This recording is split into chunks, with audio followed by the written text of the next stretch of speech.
Possessing our culture. What is the future? What lies ahead? And what do you need to know to survive and prevail? I'm going to give you a taste. America, as it turned away from God, and the West as well, as the West turned away, the ancient gods or spirits returned to fill the void. The return of the gods, I identify one of them as the enchantress. She's the goddess. She's a spirit of sexuality, but she's also the spirit that alters gender and alters sexuality. She literally, it says, she turns a man into a woman and a woman into a man.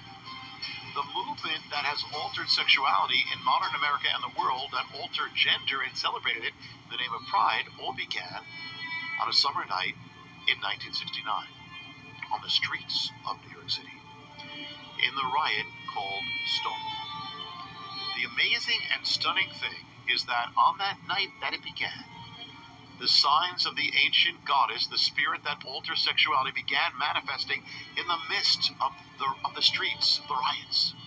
When the goddess went to battle, I'll just give you a little taste. I do it in full in the book. But when the goddess went to battle, she did something called the Dance of Ishtar. So in the middle of the riot and destruction, the rioters performed a dance. And she back to the ancient inscriptions of the goddess. One of the signs of the goddess going to war, to battle, was the sign of the lion's head, the lion and the lion's head. On the night of Stonewall, the lion's head manifested and marked the place of the uprising. There was even a woman, I won't go into detail, but it was almost as if a woman was channeling the goddess, who was in the image of the goddess and actually started the whole thing. And the goddess was called Storm. They called, you said, you are the great, the hymns of the goddess said you're the loud, thundering storm. The woman's name was basically Storm Hay. The timing of the rite, it all took place during the days of the goddess, the specific days appointed of the goddess and her manifestations, and under the full moon linked to the goddess and the summer solstice. The name of the movement, the riot, and the movement that came from it is Stonewall. Stonewall was named after the bar in which the riot was centered. The movement began in a bar.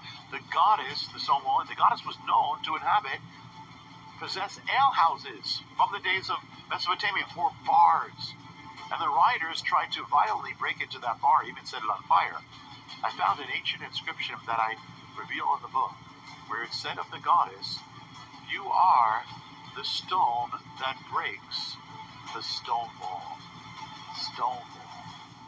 From that event has come the entire movement that has altered sexuality, overturned marriage, launched thousands of parades, and the rainbow flag.